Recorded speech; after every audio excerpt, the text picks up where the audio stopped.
नमस्कार, मैं हूं गुरपिंदर और आप देख रहे हैं द भारत खबर। हमारे साथ आज हैं हरियाणा के वरिष्ठ उपाध्यक्ष अनुराग ढांडा जी, जिन्होंने आज बहादुरगढ़ में अपनी जनसभा की है, जनसभा को संबोधित किया है।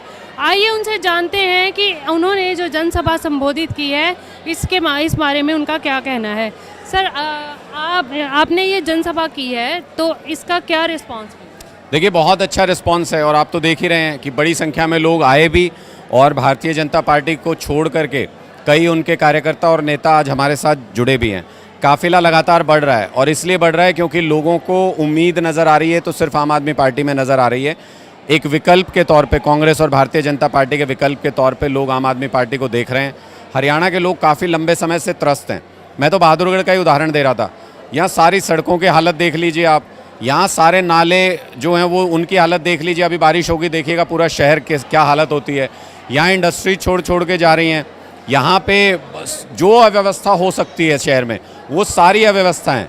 लोग बार बार विधायक चुन रहे हैं लेकिन कुछ काम नहीं, ना विधानसभा में आवाज़ उठाते इनकी। इसलिए अब ऐसे लोगों को चुनने की ज़रूरत है, नेताओं को नहीं, ऐसे लोगों को चुनने की ज़रूरत है जो आम घरों से आते हैं, जो इन समस्याओं को समझते हैं, जो इनके बारे में आपकी आवाज़ मजबूती से उठा सकते हैं। तो मुझे लगता है कि अब लोगों का रुख भी बदल रहा है। आपने देखा होगा किस तरीके से लोग उत्साहित थे यहाँ पे और पूरे जोश के साथ आम आदमी पार्टी पूरे हरियाणा में अपना कैंपेन कर रही है। सर, क्या क्या मुद्दे लेकर आप जनता के बीच? हमारे जो मूल मुद्दे हैं वो बिजली, सड़क, पानी, स्वास्थ्य, सुरक्षा, ये लगातार इन मुद्दों पे हम हर प्रदेश में काम करते हैं। दिल्ली के अंदर भी किया और अभूतपूर्व काम किया, पंजाब के अंदर भी किया और ऐसा काम किया कि जैसा किसी सरकार ने नहीं किया आज से पहले। हरियाणा के अंदर इसमें आप बहुत बड़े पैमाने पे बेरोज़गारी को जोड़ दीजिए। युवा त्रस्त हैं, शिक्षा का बुरा हाल है। पहले तो हम 12वीं पढ़ने नहीं देते बच्चों को, मतलब 26 लाख में से सिर्फ 8 लाख बच्चे 12वीं पास करते हैं। 18 लाख बच्चे 12वीं से पहले कहीं सिस्टम में खो जाते हैं। कहाँ जाते हैं वो बच्चे? नशे में जाते हैं, क्राइम में जाते हैं। कुछ पता करने की कोशिश की कभी सरकार ने? उसके ऊपर श्वेत पत्र क्यों नहीं लाती है खट्टर सरकार, बीजेपी सरकार? जो 8 लाख बच्चे 12वीं पास करते हैं उनका क्या होता है? नौकरी तो उनको भी नहीं मिलती। वो कहाँ जाते हैं? वो दर दर भटकते हैं। तो हम तो इस राह पे हैं कि एक अच्छी शिक्षा व्यवस्था बना के और बेरोज़गारों को रोज़गार दे करके हरियाणा का उद्धार कर सकें, हरियाणा को ऊपर ले जा सकें। पंजाब में 1 साल के अंदर हमने 50,000 से ज़्यादा नौकरियां दी हैं। वहाँ के लोगों में दोबारा विश्वास जमा है कि हमारे जो बच्चे हैं वो अच्छे रोज़गार करके यहाँ पे बस सकते हैं। हरियाणा के युवा भी इंतज़ार कर रहे हैं उस दिन का। सर, जैसे मनोहरलाल खट्टर ने, सीएम मनोहरलाल खट्टर ने रैली की है, उन्होंने कहा है कि हम चुनाव से पहले 80,000 युवकों को नौकरियां देंगे, तो उस पर आप? शर्म आनी चाहिए उनको ये कहते हुए। 1,80,000 पद खाली हैं हरियाणा के अंदर, कि 1,80,000 सरकारी पद खाली हैं हरियाणा के अंदर। 3.5 लाख बच्चे CET क्वालिफाई करे बैठे हैं, यानी जितने पद हैं उनसे दुगने क्वालिफाइड बच्चे आपके पास मौजूद हैं। उनको चाहिए था 1,80,000 पद भरते। उन्होंने चुनावी साल का इंतज़ार किया और अब वो 50-60 हज़ार नौकरी निकाल के, और उनमें से भी हमें पता है जो नौकरी निकलती है वो मिलती थोड़ी है। आधी कोर्ट में फंस जाती हैं, आधी ये खुद कैंसिल कर देते हैं। अभी हाल ही का एग्जाम्पल है, 2,000 टीचर्स को उनके घर लेटर चले गए कि आपको नौकरी मिल गई है, ऑफ़र लेटर चला गया और उसके बाद कैंसिल कर दी वो नौकरियां, बोले दोबारा देंगे।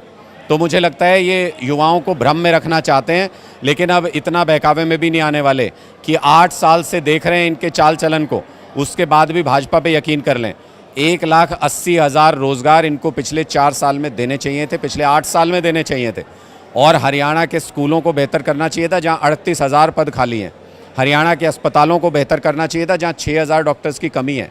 मुझे लगता है कि आज अगर ये 50-60 हज़ार का कुछ नंबर बता के अपनी छाती ठोकते हैं तो बेशर्मी की इंतहा है, इनको शर्म आनी चाहिए। सर, हम लोगों ने हरियाणा में इनेलो की परिवर्तन यात्रा भी कवर की है, तो अभय चौटाला से बात हुई, जैसे उन्होंने अपनी पार्टी के मुद्दे जो रखे हैं, जनता के बीच जा रहे हैं, वो कह रहे हैं कि इस बार वो पूर्ण बहुमत से सरकार बनाए। देखिए, मुझे लगता नहीं है वो कोई टाइम वेस्ट करने की उस पर बहुत ज़्यादा ज़रूरत भी नहीं है कि हम उस पर बात करें बहुत लंबी चौड़ी। सीधे सीधे देखें तो आप 2 ही विचारधाराएं अभी हरियाणा के अंदर जो प्रोमिनेंट हैं, बीजेपी और कांग्रेस, और विकल्प के तौर पे आम आदमी पार्टी खड़ी है।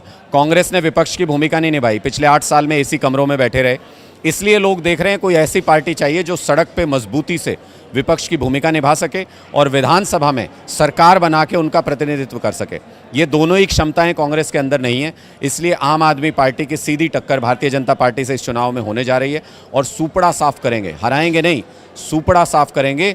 आम जनता चुनाव लड़ेगी, आम जनता अपनी सरकार बनाएगी। ये इनेलो जेजेपी इनका कोई बेस नहीं बचा है। अब इनको कोई एक सीट पे ये अपनी ज़मानत बचा लें वो बहुत बड़ी बात है।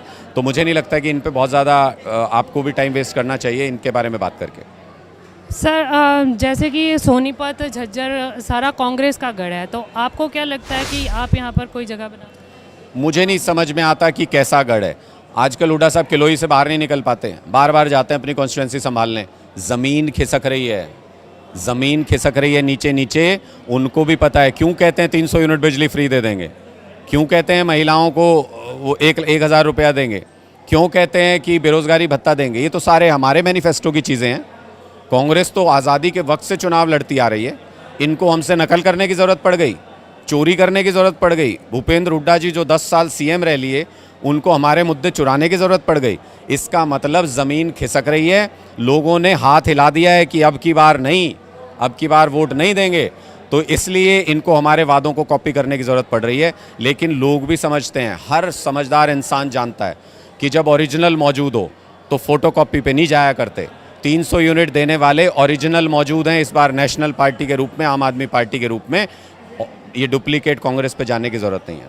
जिस तरह से आम आदमी पार्टी की सरकार पंजाब में भी है, तो पंजाब में एमएसपी को लेकर अगर बात करें तो यहाँ हरियाणा में 5,000 रुपये खरीद हो रही है सूरजमुखी की, 1,400 रुपये भावांतर का रेट मिल रहा है।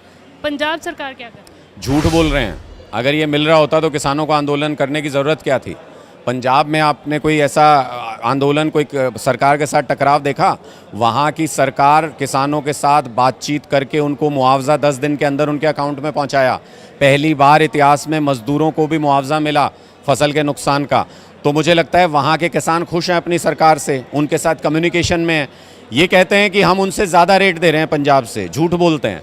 ज़्यादा रेट दे रहे हैं तो यहाँ का किसान आंदोलन क्यों कर रहा है, नाराज़ क्यों है, सरकार से टकरा क्यों रहा है? इसका मतलब भारतीय जनता पार्टी झूठे प्रोपेगेंडा के आधार पे कोई ऐसी इमेज बनाना चाहती है। लेकिन ज़मीन पे तो सब जानते हैं, किसान के खाते में अगर मुआवजे का पैसा आता तो उनको ज़रूरत नहीं थी आंदोलन करने की। इनको यही किसान जो हैं, इनका कभी घर घेर लेते हैं, कभी इनका हेलीकॉप्टर नहीं उतरने देते हैं।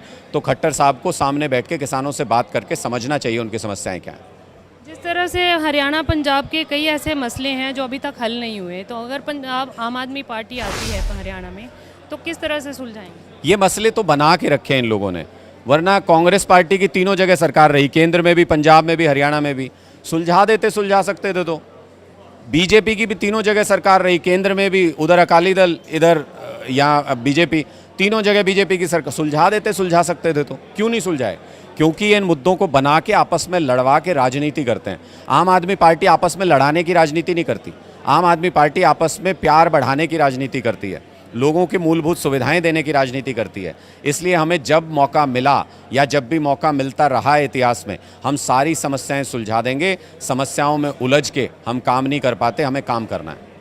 जिस तरह से अरविंद केजरीवाल ने जींद में भी रैली की है, हम लोगों ने ग्राउंड रिपोर्ट जाकर सर्वे किया है, तो वहाँ के जो लोग हैं और जो आपकी विरोधी पार्टी हैं, वो लोग कह रहे हैं कि रिस्पांस कुछ नहीं है, आप लोगों के साथ भीड़ आप लेके आते हो, यहाँ आपको कोई रिस्पांस नहीं मिल रहा।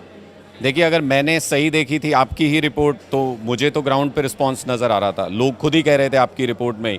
तो अगर विपक्षी कहते हैं उससे हमें कोई फ़र्क नहीं पड़ता। हमें कांग्रेस या बीजेपी के कहने पे चुनाव थोड़ी लड़ रहे हैं, हम लोगों के लिए चुनाव लड़ रहे हैं। लोग अगर हमारे काम से खुश हैं, लोग अगर हमारी तिरंगा यात्रा से खुश हैं, लोग अगर हमारे वादों से खुश हैं, हमें कांग्रेस बीजेपी से कोई मतलब नहीं। इनको जितना रोना चिल्लाना है, छाती पीटनी है, पीटते रहिए। आम आदमी पार्टी आम आदमी की सरकार बनाएगी और आम आदमी के काम कराएगी। आम आदमी पार्टी कितनी सीट्स जीतने की उम्मीद है? सूपड़ा साफ करेंगे। मैंने बताया, पंजाब में हमसे थोड़ी बहुत गलती हो गई होगी, जो 92 सीट आई। इस बार कोई गलती करने के मूड में नहीं है। हरियाणा के अंदर सूपड़ा साफ करेंगे। कांग्रेस और बीजेपी को चिन्हित करनी पड़ेंगी वो सीटें जहां ये अपनी जमानत बचा सकें। बहुत बहुत धन्यवाद।